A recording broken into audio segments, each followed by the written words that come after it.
Good morning all my dear students of class 3। चलिए आज हम व्याकरण से एक नया पार्ट शुरू करते हैं। लेसन नंबर 6 नाम है उसका वचन, जिसे इंग्लिश में नंबर्स भी कहा जाता है। तो वचन के बारे में मैं पहले जो लिखा है वो बता देता हूँ, उसको मैं आपको बताऊंगा। तो देखिए, पार्ट का नाम है वचन, मतलब नंबर्स। 1 2 3 या ज़्यादा, संख्या बतलाए शहजादा। एक हो तो बोले एक वचन, बहुवचन बोले जब हो एक से ज़्यादा। तो वचन के बारे में क्या है, वचन का अर्थ है नंबर, मतलब कोई भी, जब भी हम कोई चीज़ देखते हैं उसका नंबर होता है। जैसे पकड़ लीजिए, मेरे पास 5 पेंसिल है और राम के पास 1 पेंसिल है। राम के पास 10 गेंदे हैं, मेरे पास केवल 1 गेंदे हैं। तो ये सब वचन के अंतर्गत आता है। तो चलिए मैं आपको समझाता हूँ वचन का अर्थ क्या है। तो जैसे कि पहले हम इस चित्र पर देखते हैं। चित्र पर देखिए क्या लिखा है। ऊपर दिए गए दोनों चित्र को ध्यान से देखो। तो ऊपर दिए गए दोनों चित्र को ध्यान से देखना है। ध्यान से देखने पर आपको पता चलेगा कि एक बाएं तरफ का जो पेड़ है, यह एक पेड़ है और उस पर एक ही नेस्ट बना है, एक ही नेस्ट है और उसमें एक ही पक्षी है, और नीचे भी एक ही लड़की खड़ी है। उसी प्रकार दाएं तरफ के पेड़ में बहुत सारे नेस्ट बने हैं और एक से अधिक चिड़िए हैं और बहुत सारे बच्चे खेल रहे हैं।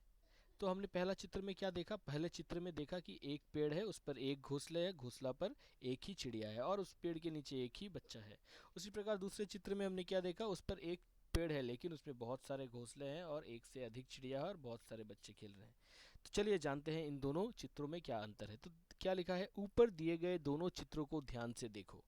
तो इन दोनों चित्र को ध्यान से देखने पर हमें क्या पता चलता है कि पहले चित्र में पेड़ पर एक घोंसला बना है, पहले चित्र पर पेड़ पर एक घोंसला बना है और घोंसले में एक चिड़िया बैठी है और पेड़ के नीचे एक लड़की है। तो हर जगह एक घोंसला बना है, एक पेड़ है, एक चिड़िया है और एक ही लड़की है क वाले चित्र पर। फिर ख वाले चित्र पर क्या है, दूसरे चित्र में पेड़ पर 5 घोंसले हैं। कितने घोंसले हैं, 1 2 3 4 5, 5 घोंसले हैं। फिर क्या है, घोंसले में 2 चिड़िया है, घोंसले में 2 चिड़िया बैठी है और पेड़ के नीचे 3 बच्चे खेल रहे हैं या खड़ी है। नेक्स्ट पे देखिए क्या लिखा है, यहाँ घोंसला, चिड़िया और लड़की शब्दों से हमें उनके एक होने का पता चलता है, और घोंसलों, चिड़िया और लड़कियाँ शब्दों से हमें उनके एक से अधिक होने का पता चलता है। तो जैसे ही हम घोंसलों, एक घोंसले को हम घोंसला कहेंगे और बहुत सारे को हम घोंसलों, एक चिड़िया को चिड़िया और बहुत सारे चिड़िया को य आकार चंद्र बिंदु, और एक लड़की को लड़की और एक से अधिक लड़की को लड़कियाँ।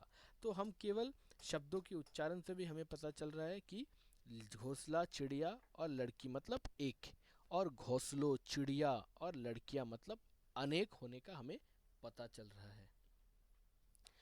तो वचन का देखिए यहाँ पर परिभाषा दिया है कि शब्द के जिस रूप से उसके एक या एक से अधिक होने का पता चलता है उसे वचन कहते हैं। तो वचन किसे कहते हैं, जिस शब्द के, शब्द का वह रूप जिससे हमें उसके एक या एक से ज़्यादा होने का पता चलता है उसे ही हम वचन कहते हैं। तो वचन के भेद हैं यहाँ पर देखिए। वचन हमें संख्या बताते हैं, वचन हमें संख्या मतलब नंबर बताते हैं। वचन 2 प्रकार के होते हैं, वचन को हम 2 भागों में बांट सकते हैं, जैसे एक वचन और बहुवचन। अब एक वचन का अर्थ क्या है, एक वचन का अर्थ है शब्द के जिस रूप से उसके एक होने का पता चलता है उसे एक वचन कहते हैं। जैसे बच्चा, लड़की, कुर्सी, किताब आदि। उसी प्रकार बहुवचन का अर्थ क्या है, बहुवचन मतलब शब्द के जिस रूप से हमें एक से अधिक होने का पता चलता है। अगर कोई भी चीज़ एक से अधिक है तो मतलब वो बहुवचन है, अगर वो एक ही है मतलब वो एक वचन है। फिर से दोहरा देता हूँ वचन के भेद। वचन हमें संख्या बताते हैं, वचन 2 प्रकार के होते हैं। इट मीन्स वचन can be classified into 2 different parts, एक वचन और बहुवचन। अब एक वचन का अर्थ क्या है, शब्द के जिस रूप से उसके एक होने का पता चलता है उसे एक वचन कहते हैं, जैसे बच्चा, लड़की, कुर्सी, किताब आदि। उसी प्रकार बहुवचन का अर्थ क्या है, शब्द के जिस रूप से उसके एक से अधिक होने का पता चलता है उसे बहुवचन कहते हैं, जैसे बच्चे, लड़कियाँ, कुर्सियाँ, किताबें आदि। तो आज की कक्षा में यहीं पे समाप्त करता हूँ। दूसरी कक्षा में मैं आपको वचन के बारे में और अच्छे से जानकारी दिलाऊंगा। तब तक के लिए धन्यवाद।